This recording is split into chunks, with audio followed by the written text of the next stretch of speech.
This program is brought to you by the combined resources of the Wisconsin Historical Society and Wisconsin Public Television.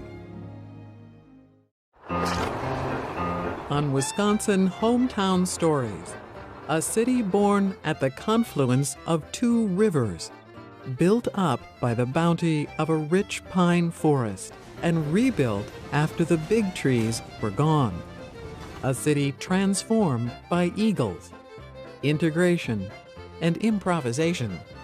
On Wisconsin Hometown Stories, Eau Claire.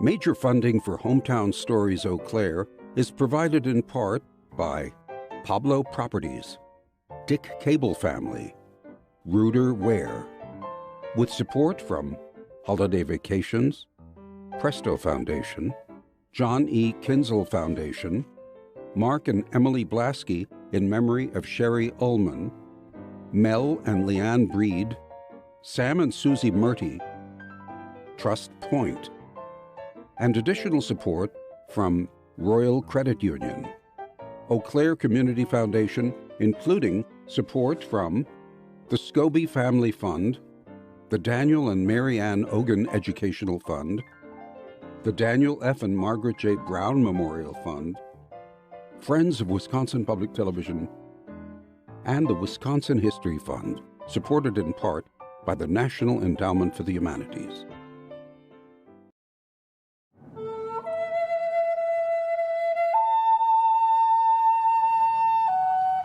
At the confluence of the Chippewa and Eau Claire rivers, the site of the city of Eau Claire, the waters flow through a confluence of two ecosystems.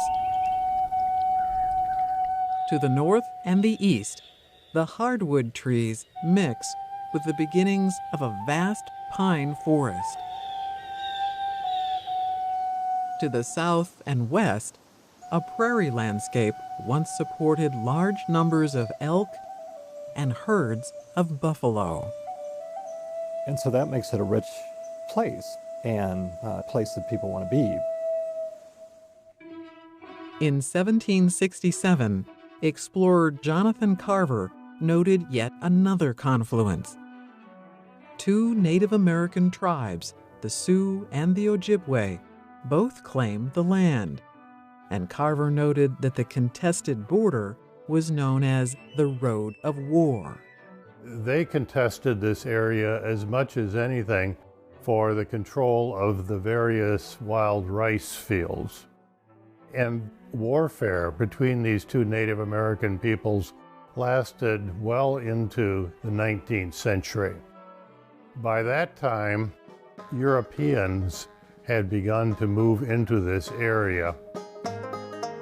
In 1852, my great-grandfather, Thomas Barlin, came up through Eau Claire, or what is now Eau Claire, where there's a confluence of two rivers. And he was quite impressed with that and the beauty of the setting, that he thought that Eau Claire was going to be a large city, and so he decided to have his farm here. And there was some logging that was just beginning.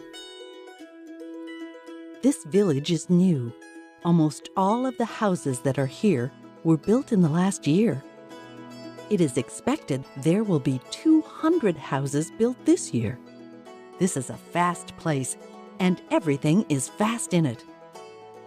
Lucy Hastings, 1857. 1855, there's 100 people here. 1860, there's about 2,500 people here. 1870, there are 10,000 people here. 1880, there are 20,000 people here. Fueling the explosive growth of Eau Claire was the lumber business, harvesting the vast pine forest to the north, and especially the white pine. And the best estimates are that at least 1/6 of all white pine in the United States was located in the Chippewa River Valley.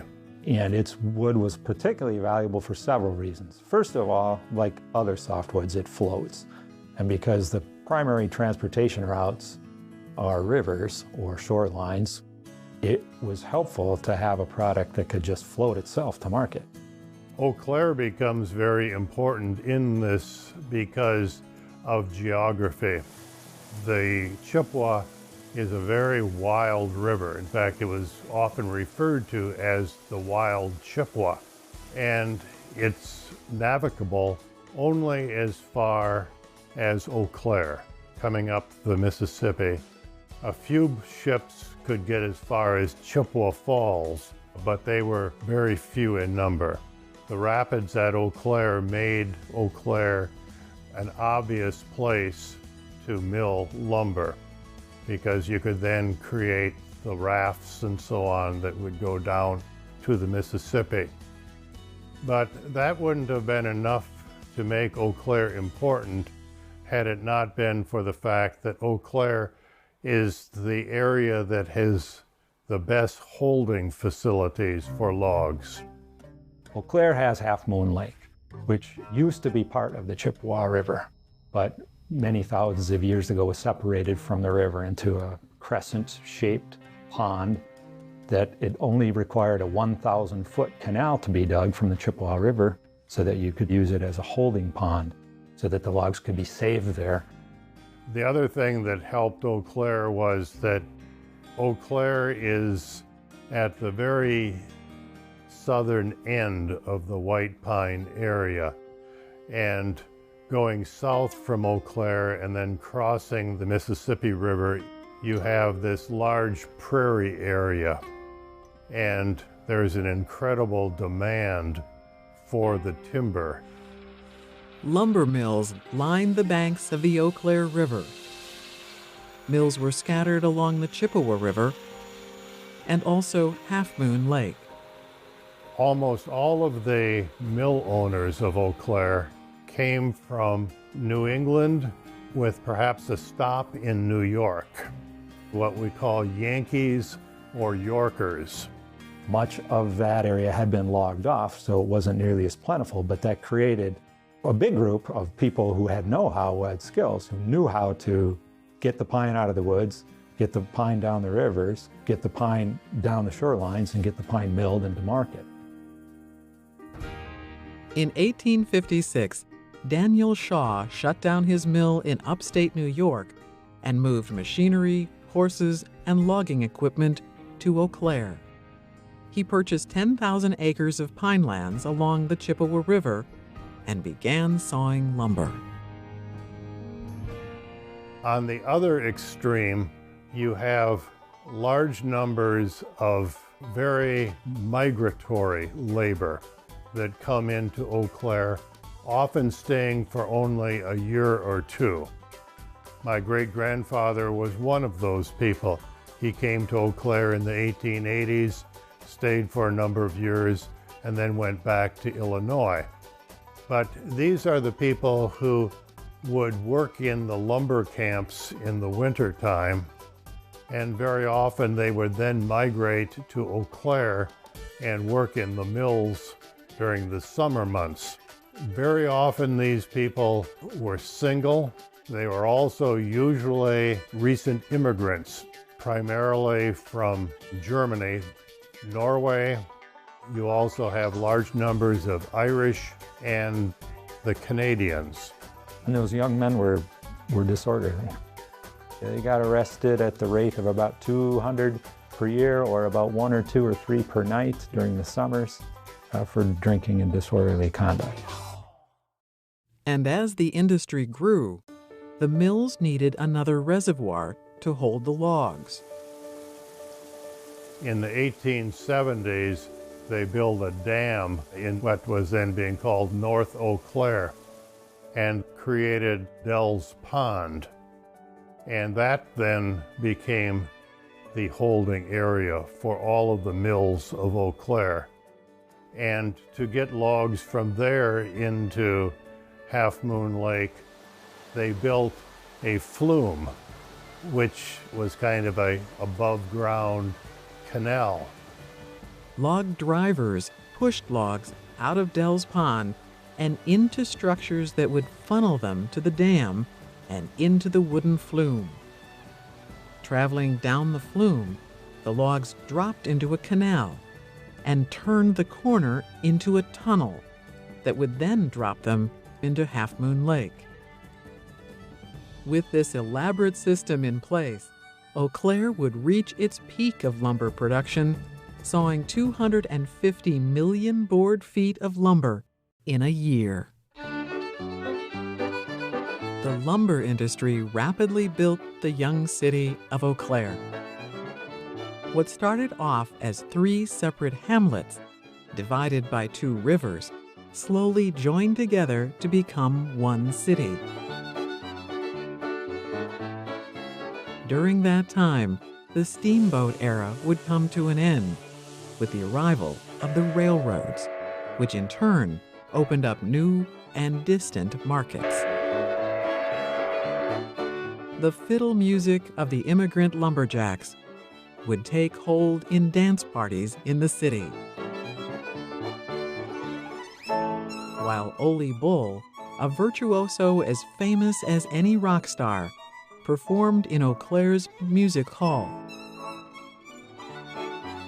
The lumber boom lasted only a few decades, but gave Eau Claire a distinct and continuing identity. Everybody always remembers, even though it's been 100 years or more since lumber played a major role in Eau Claire's economy. I think every school kid in town knows that that was the start of it somehow. You're in the bunkhouse, and these are authentic bunks from an actual logging camp.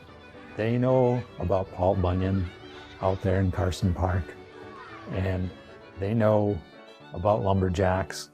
They may not know that much about the mills. All the machinery is taken away. But everybody knows that the beginning of Eau Claire was lumber.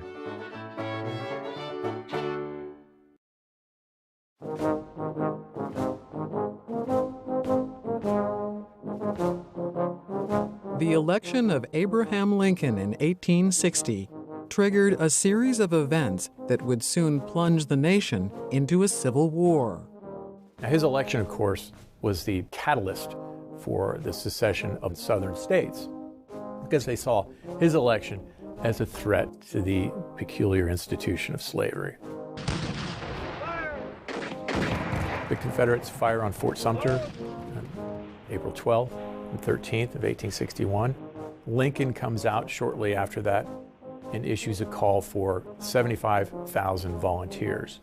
We were a young state and full of people who were eager to, I think, prove their Americanness, prove their patriotism, full of young men, because that's who was coming to Wisconsin to work and coming to Eau Claire to work. And this area, the greater Chippewa Valley, had a lot of volunteers. But at the same time, on a South Fork of the Flambeau River, there's a nest of eagles. And this is where the story of Old Abe starts. Chief Big Sky of the Lac de Flambeau Band of Ojibwe spotted the nest and decided that he would capture the eaglets. And he spends the better part of half a day trying to chop this tree down. And he does, but in the process, he kills one of the eaglets. The other survives. He takes it captive as a pet. Chief Big Sky took the eaglet on a trading trip down the Chippewa. And near Jim Falls, he met Daniel McCann, who bought the bird to also keep as a pet. Eagles don't make really great pets. You have to feed them rabbits and squirrels, and of course they love fish. So you have to feed them a lot of food. So McCann takes it down to Eau Claire and offers it to John Perkins, who later becomes the captain of Company C. Now, legend has it that McCann pulls out a fiddle and plays Bonaparte's Retreat, and the bird sort of dances around, and this impresses the men. I don't think that actually happened. Nonetheless, they decide they want to acquire the bird as a mascot. What could be a better mascot than the national symbol? The volunteers of Company C were called to Camp Randall in Madison for further training and brought the eagle they named Old Abe. It makes a great, very impressive mascot. You can imagine what it looks like at the head of this company as it marches into Camp Randall. Band playing Yankee Doodle, the bird at the head of the company, the national colors flying, the regimental colors flying. The flags held great significance for the soldiers, but this goes beyond that. This is a living representation of the United States, and this is what these men are fighting for. They're fighting to preserve the Union, and this is the physical embodiment of the Union. Eau Claire's Company C joined the 8th Wisconsin Regiment, which moved south and became known as the Eagle Regiment. And they spend their entire time during the war in the Western Theater. They go through Missouri, Arkansas, Mississippi. The best documentation I've heard was that Old Abe saw 34 different battles. A number of smaller actions that are almost too numerous to list. Both battles at Corinth, Farmington, Iuka, Red River Campaign, Vicksburg, including the assault at Vicksburg, where the 8th Wisconsin came under very heavy fire and had to take refuge in a ravine along with Old Abe. So if you can imagine the sights and sounds of battle, shells bursting overhead, bullets whizzing by, cries of men, and then you add the screeching of an eagle. It's very martial when you think about it. The eagle, for a long time, has been used as a symbol of strength and fortitude. The Romans used the eagle as a symbol going into battle. It's a martial symbol. It provides morale and incentive for the men of the 8th. It's a rallying point for them when they saw this magnificent bird. As members of the Eagle Regiment neared the end of their 3-year commitment, they decided they didn't want Old Abe to re-enlist. They felt that the bird had survived a number of battles, done its duty, and perhaps it was time to retire the bird from active service. The state receives it. Governor Lewis declares it an official war relic. They give it an apartment in the Capitol basement, 2 rooms, and I believe a pool as well, and a handler. Old Abe then embarks on his second career, a sort of a morale booster. He appears at what are called sanitary fairs. Those are expositions to raise money for orphans of the war, wounded soldiers. And as the bloody devastation of the war finally came to an end, Old Abe became a national symbol of the victory of Union forces. There were lots and lots of celebrations of the war that went on for many years, and Old Abe was a featured attraction at many of these. And so as more and more of these took place in more and more parts of the country, then Old Abe got to be a bigger celebrity. Old Abe appeared at the Centennial Exposition in Philadelphia, attended by millions of people. As far as I can tell, Old Abe thrived on public attention. The bird would thrill cheering crowds by flapping its wings and calling. Handlers also taught it tricks, like autographing photos. He would peck it with his beak and pierce it, and that would be his autograph. But in 1881, tragedy struck when a fire broke out in the basement of the state capitol, and Old Abe died of smoke inhalation. He's so beloved and so important to the people of Wisconsin, to this country, that they have him preserved. Taxidermist makes a relative likeness of the bird, and that remains in the Capitol and is venerated as a relic of the war. Unfortunately, there's another fire in 1904, which totally engulfs the Capitol and destroys Old Abe once and for all. As the years went by, the story of Old Abe grew to become a legend. In Eau Claire, the eagle and all that it stood for remains a part of the city's identity. Memorial High School sports teams are known as the Old Abes. The police department's logo also features a likeness of the war eagle. The fact that the war is looked on as this defining moment for America, creates this perfect storm, which means that Old Abe is a remembered bird.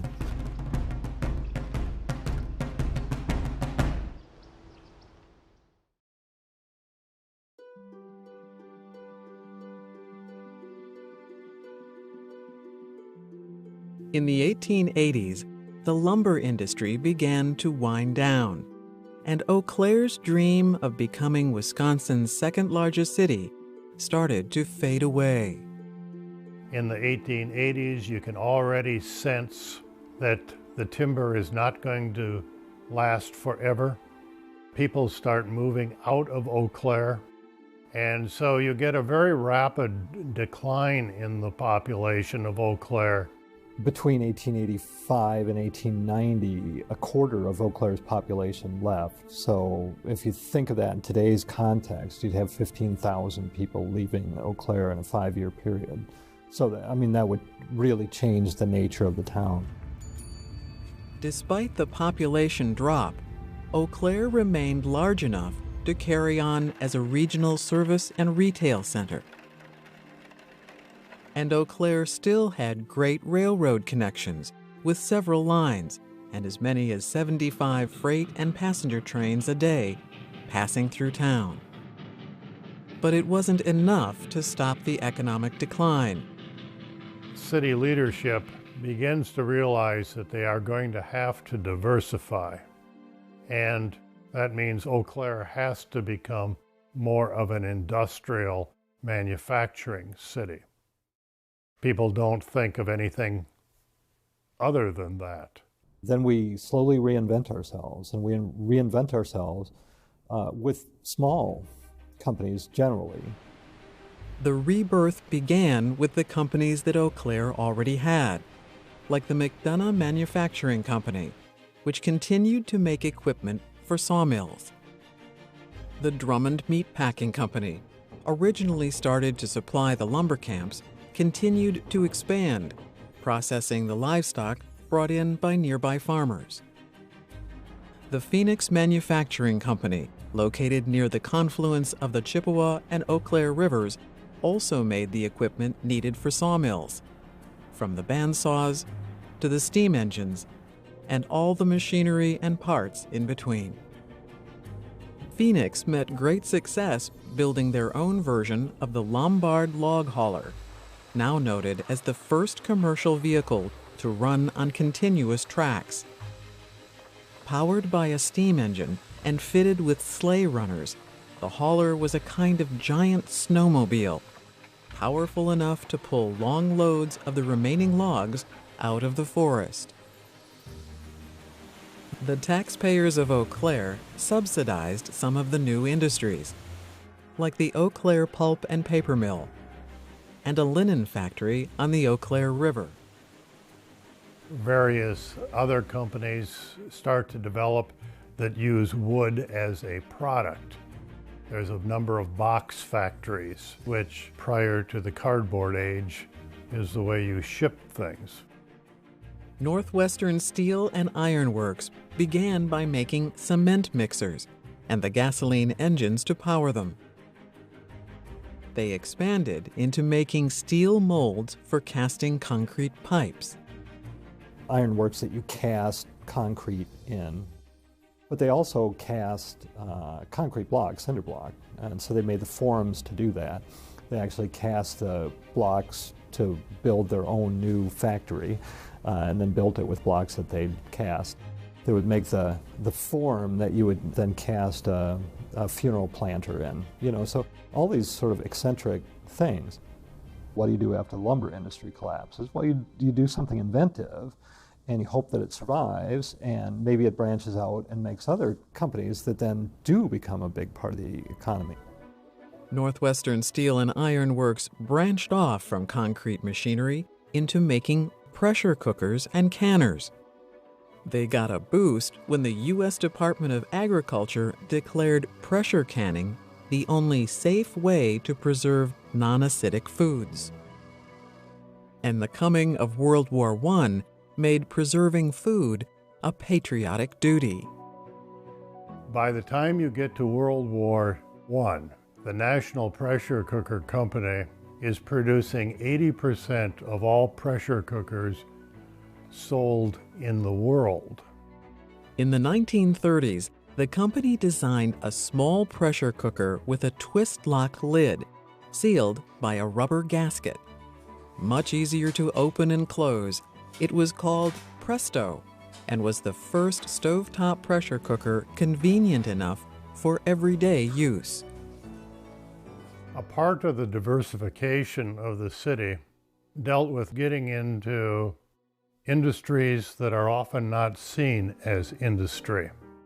The expansion of Sacred Heart Hospital and the construction of Luther Hospital signaled the start of a new age in medicine. The other industry that's very important is the industry of higher education. The future UW-Eau Claire opened its doors in 1916, the last site chosen by the state for a teacher's college, then called a normal school. As in the case of most of these normal schools, the students were almost entirely women training to become teachers in one-room schools. But it got Eau Claire's foot in the door of higher education. And as the automobile began to replace horses on America's streets, a new industry began in Eau Claire. The Gillette Safety Tire Company chose to locate in the city after a chance visit by one of the company officers. And he met with the Civic Association in Eau Claire, and they impressed him enough with the fact that Eau Claire had ample and cheap electricity. They had a good and reliable workforce, and there was no other tire industry within the area. All I can say was just a good chance, good fortune on Eau Claire's part that it landed here. Raymond Gillette, a former sawmill manager from Michigan, formed the company to make a new blowout-resistant tire. His brother Herbert, who was more inventive than Raymond Gillette, came up with an inner liner for a tire, and they developed it into a Gillette safety tire. In 1917, company officers and local leaders looked on as the plant manager ceremonially built the first tire. That got Eau Claire going because they had a different tire. Marketed with an old lumberjack expression, a bear for wear, Gillette's tires lasted longer than other tires. Which was important because in the early years, if you got 500 miles on a tire, that was starting to push the maximum. The working conditions in the early Eau Claire tire plant, and all of the tire industry for that matter, was dirty, it was hard, it was unsafe. There was a lot of asbestos and dust and chemicals that nobody knew anything about. Sometimes in the hot weather, if it was 90 degrees outside, it would be 110, 115 in some of the parts of the plant. There were people that were carried out and laid outside until they recovered and then would have to go back to work. It took many years for that to get better, but it eventually did. As Gillette began to merge with the U.S. Rubber Company, it won a contract to produce Riverside brand tires for retailer Montgomery Ward, followed by another to produce Atlas tires for the Standard Oil Company. They also began to supply up to a third of the tires put on General Motors' new cars. The company also became the country's biggest producer of bicycle tires. They used to advertise by comics, showing how their tires were so much better than everybody else's. During World War II, U.S. Rubber sold the plant to the U.S. government, which converted it to make .30 caliber ammunition. When the government sold the plant back, U.S. Rubber began a massive reconversion and expansion project. And after christening the new plant, the company declared it to be the most modern tire plant in the world. Now doubled in size, Eau Claire's tire plant was ready for a post-war boom in tire sales that would last for decades.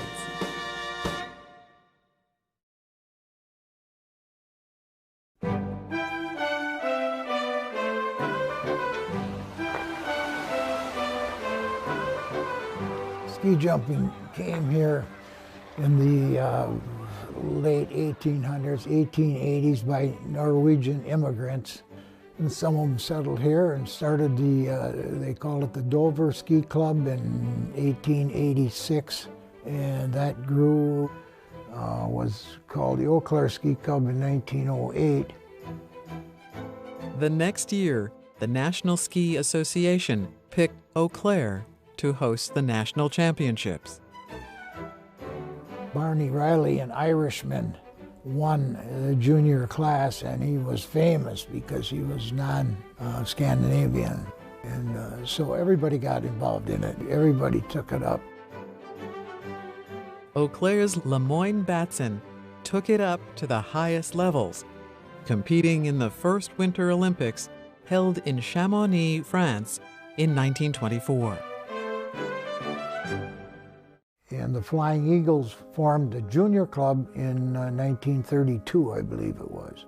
And the janitor at the Mount Washington or Fourth Ward School at the time was Jimmy Ellingson, and he was a ski jumper. He got them together. They formed a club, a president, vice president, boys and girls, 10, 11 years old, and they basically ran the show.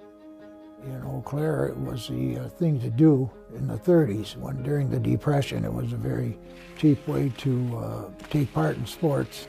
Skis were cheap, and it's about all you needed. A Norwegian, Ole Gently, he made skis, and he made skis for most of us. In 1936, hometown champion Jimi Hendriksen traveled with the U.S. ski jumping team and took part in the Winter Olympics held in Bavaria, Germany.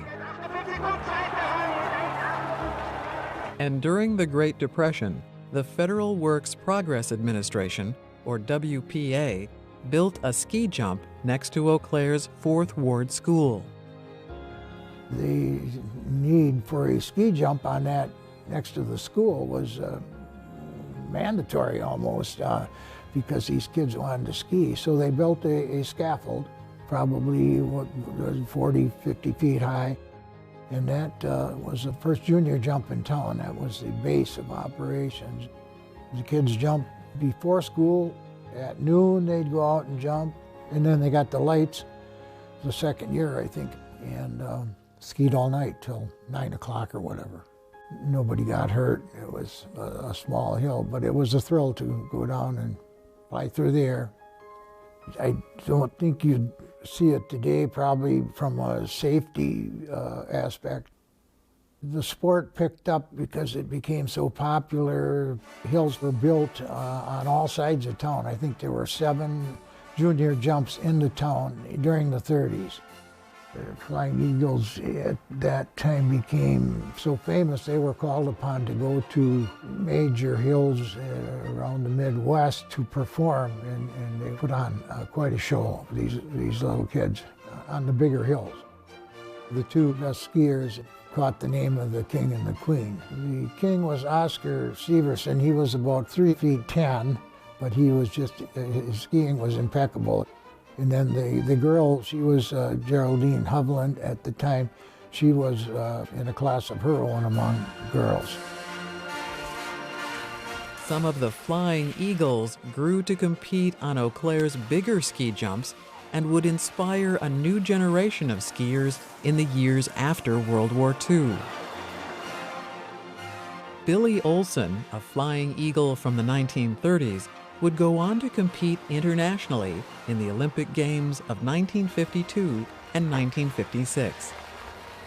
It was the breeding ground for champions, there was no doubt about it.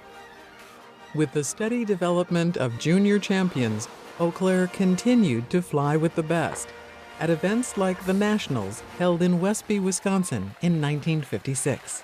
The Nationals are off and away, down and out into space and down again, as top competitors get away in zero weather before 10,000 fans at Westby, Wisconsin. Once in a while, a ski gets loose and goes on the warpath. Look out! Only man to exceed the 200-foot mark is the winner, Keith Zelke of Eau Claire, the new national champ. In 1970, the Eau Claire Ski Club once again hosted the national championships on a New Hill location called Silver Mine. I might remind you also that this is the first time a national tournament has been held in Eau Claire, Wisconsin since 1909. With me today is Don Larson, president of the Eau Claire Ski Club. Don, how long have you worked on setting up this national tournament? Well, it's taken about 2 years, Aldi, and over the decades, ski jumping survived through the efforts of a community of skilled volunteers building the slides and preparing the jumps for practices and events.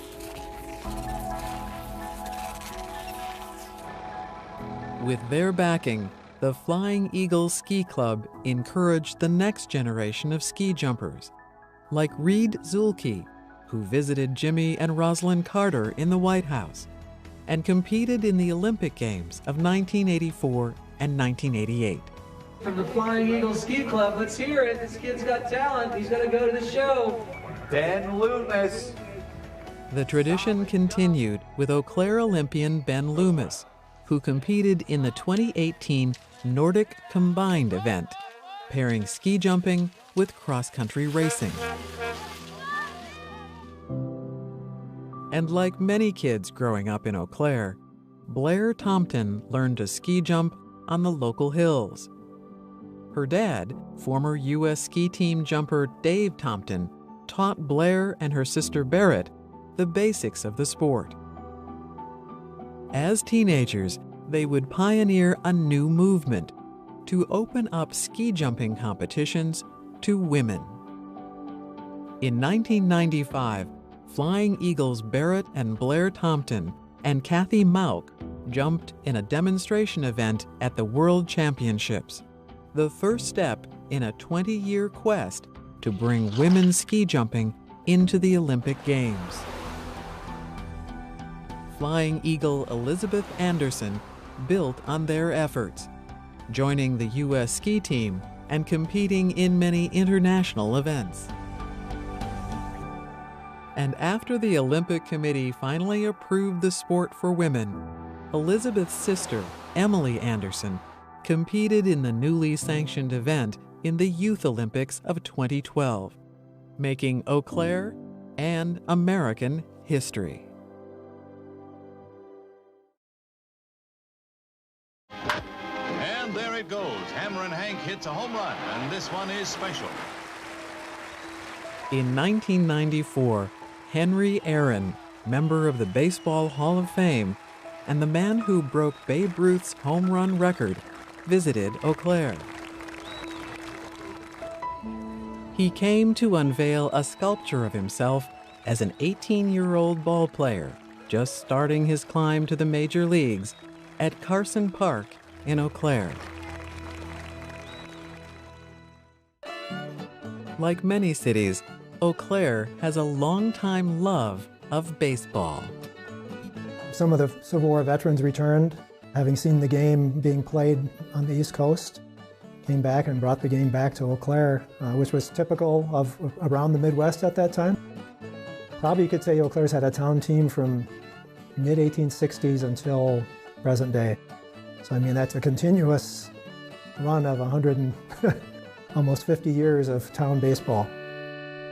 With the help of the federal government, Eau Claire built a new stadium during the Great Depression of the 1930s. It really was a ray of hope for the city and this whole area to have this ballpark go up and say, hey, we've got something beyond the Depression. We're going to get through this and we're going to have a beautiful place to watch baseball for years to come here.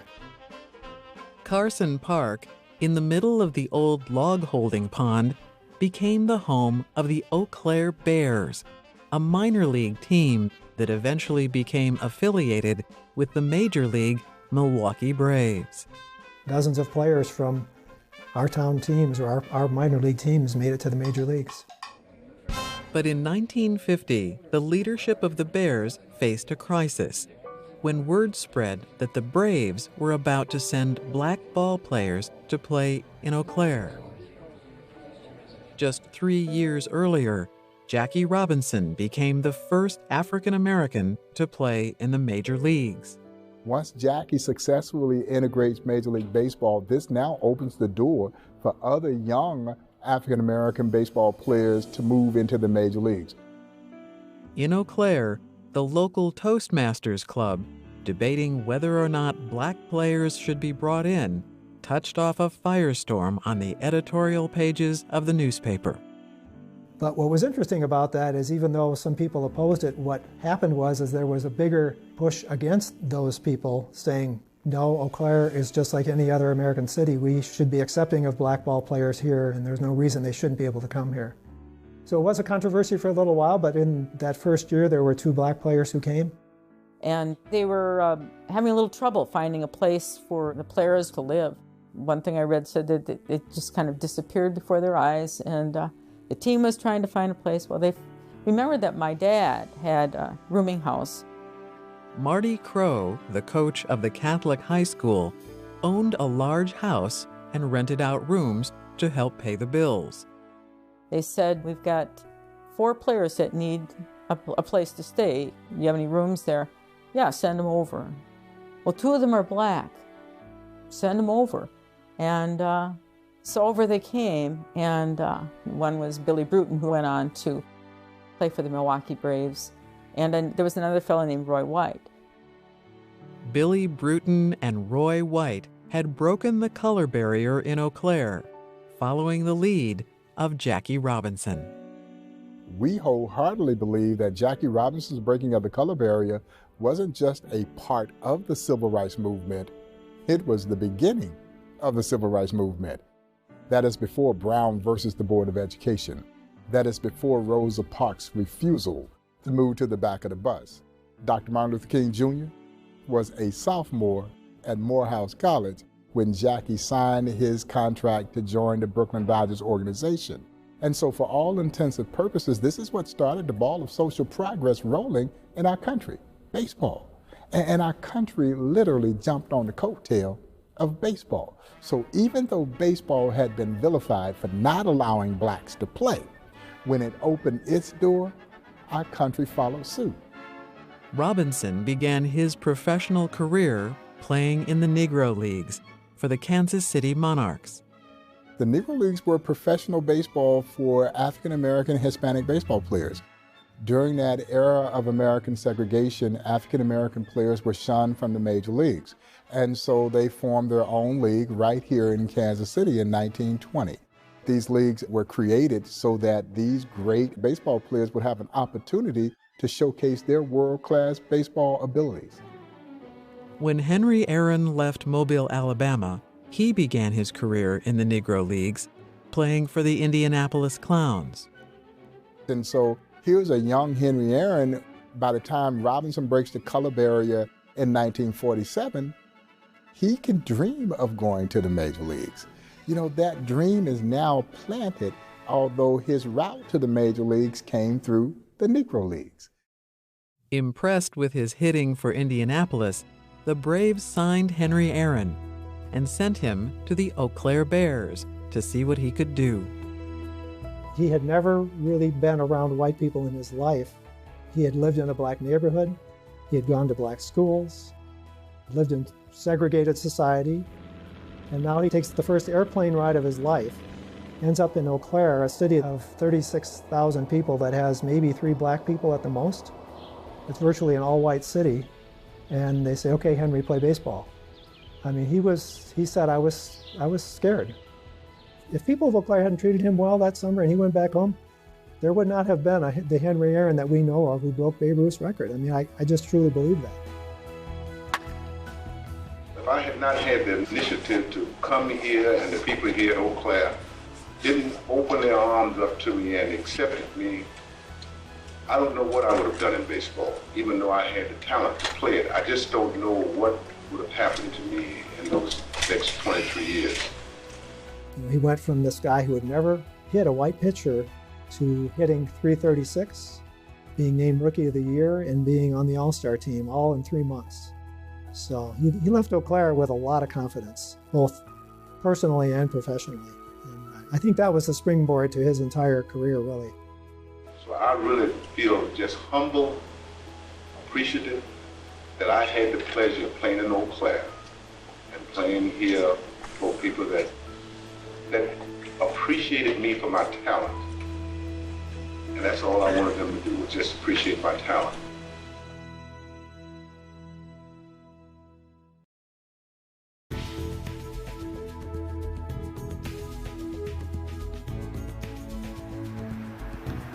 In the decades after World War II, Eau Claire's vibrant downtown steadily declined as shoppers were drawn to new developments like the London Square Mall of the 1970s.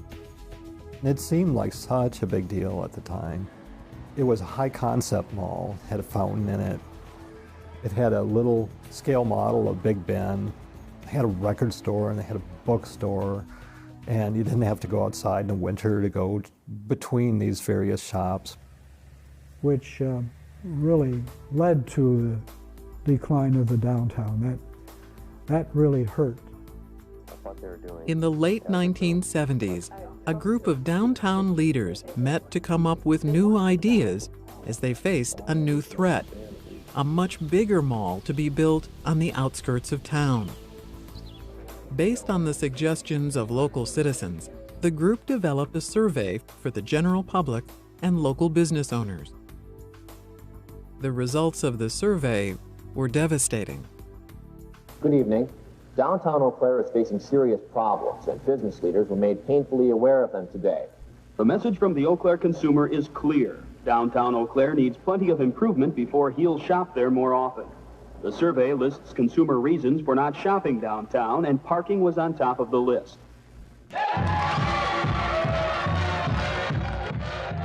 Balloons went up, confetti came down, and the North High School band marched to the festive opening of Oakwood. Before the ribbon was cut. In 1986, the Oakwood Mall opened its doors, and downtown business owners found it even harder to compete. And 5 years later, adding to the woes of the historic downtown area, came a shocking announcement. I regret to inform you that the company announced today its plans to close the Eau Claire power plant. The closing of Uniroyal Goodrich, Eau Claire's largest employer, would displace 1,350 workers and end its $43 million payroll. In my position, I have to go up there and try and tell the people that there is a tomorrow. We're going to get up in the morning. And the downtown area was deserted. Bleak. Yeah, it was bleak. People had threw their hands up. They didn't want downtown to die, but they didn't really know what the answer was. One answer came about with the renovation of the old State Movie Theater. And it was in the 1990s. I was part of the effort. I don't think these are from roof leaks. I think it's just to revitalize that building, because we had created an arts council. We were looking for a performance venue. It was vital in helping to generate the increased interest in arts that we now have, together with having the University of Wisconsin-Eau Claire, which has a strong theater and a strong music department. The UW-Eau Claire Music Department began a jazz studies program in the mid-1960s. And in 1968, Dominic Spira came, and he was a professional trumpet player from New York. And holy mackerel, things just went crazy after that. He turned them from a pretty good college band into a nationally recognized jazz ensemble. They had tremendous need to win and prove themselves. In addition, I should mention The Joint, which was a bar on Water Street And the owner, Bill Nolte, would hire traveling musicians. It was very exciting. We thought, well, if we could do these shows and just break even, not try to make any money, only we never broke even, ever. So for whatever, from 74 to 91, I spent about every dime this place took in on music. And so Dizzy Gillespie played here, and Charles Mingus played here, and that's Phil Woods, and that's Jerry Mulligan, Freddie Hubbard, Ernie Watts, Bobby Hutcherson, Thad Jones, Mel Lewis, Jack McDuffin, and Dave Holland, and Sam Rivers, and the Duke, Sheila Jordan, McCoy Tyner. And my students would just go crazy because they get to hear all these big-time people right in Eau Claire, and that affected a lot of our progress. It really was a positive thing. The study of jazz, combining the intense discipline of classical music with the jazz form, and adding the art of spontaneous creation, or improvisation, resulted in many remarkable benefits for the city. A lot of our students then taught in local schools.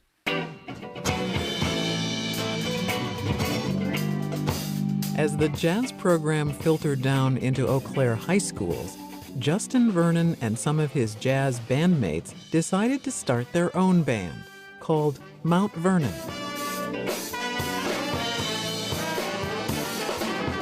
Vernon would eventually bring acclaim to Eau Claire, becoming the leader of the highly successful band Bon Iver.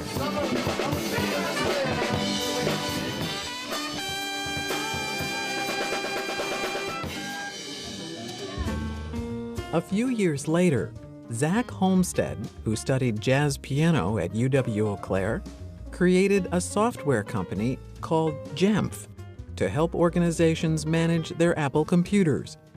He eventually set up shop in a storefront in downtown Eau Claire, and as the use of Apple products grew, so did Jamf. And as city leaders attempted once again to revive the downtown, they set their sights on Eau Claire's point of origin, the confluence of the two rivers. But the place where they hoped to build a park suffered from decades of industrial use. Abandoned buildings and heavily contaminated soil made development difficult and expensive. So the initial attempts were to just cap it, to protect our citizens. And then as we started looking at the future of downtown and what we could do to make it better, we started realizing that taking advantage of those two rivers might make sense. So at that point, we started investing in amenities like bike trails and parks and things like that. Throughout Eau Claire, we have just an amazing network of trails that run along the rivers throughout this community. But that's due to really a couple of decades worth of investment. But where they really become the most beautiful is when they are downtown. And so you see a growing number of trail segments being developed and new rail bridges being converted high above the Chippewa or the Eau Claire rivers. A big break came when the Royal Credit Union decided to build a new headquarters building at the confluence, bringing in new tax dollars and providing a reason to build Phoenix Park. We decided that we had to move forward. We had to try and do something that would attract new development back there. So investing in that infrastructure was the key to doing that.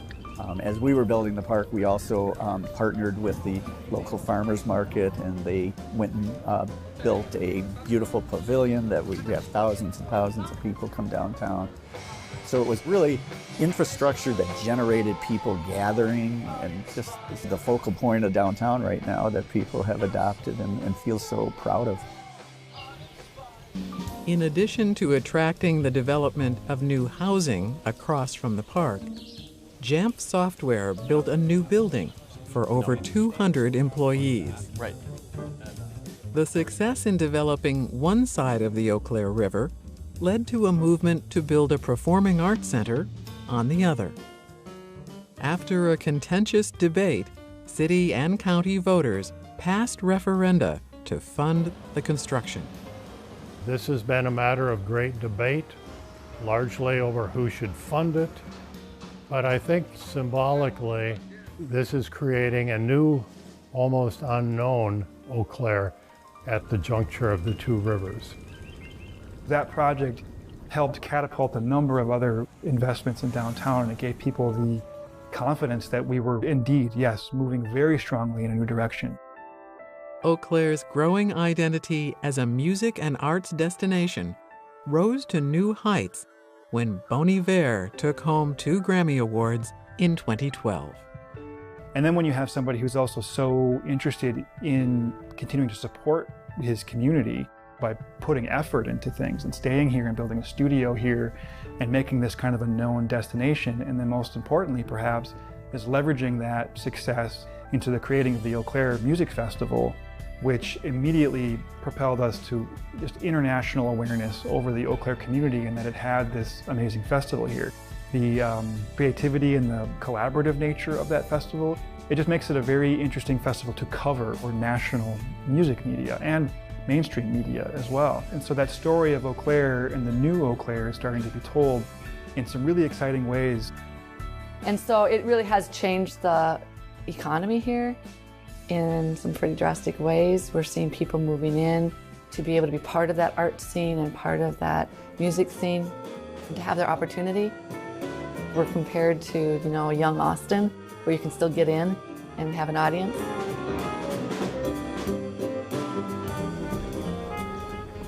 Eau Claire went through 3 stages in its history, reflected in the physical appearance of what we call the confluence. I think that today, the new development of the facilities in downtown Eau Claire, in which the college as well as the city and government and private initiative have all contributed, is remaking Eau Claire.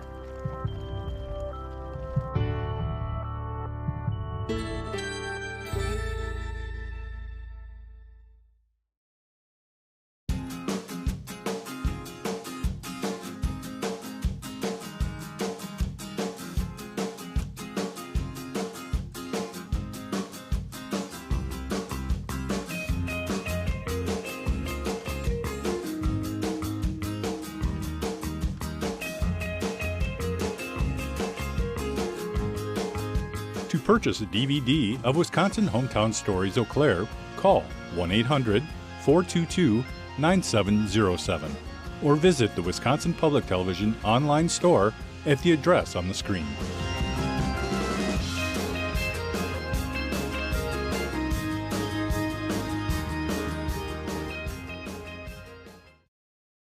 Major funding for Hometown Stories Eau Claire is provided in part by Pablo Properties, Dick Cable Family, Ruder Ware, with support from Holiday Vacations, Presto Foundation, John E. Kinzel Foundation, Mark and Emily Blasky in memory of Sherry Ullman, Mel and Leanne Breed, Sam and Susie Murty, Trust Point, and additional support from Royal Credit Union, Eau Claire Community Foundation, including support from the Scobie Family Fund, the Daniel and Mary Ann Ogan Educational Fund, the Daniel F. and Margaret J. Brown Memorial Fund, Friends of Wisconsin Public Television, and the Wisconsin History Fund, supported in part by the National Endowment for the Humanities.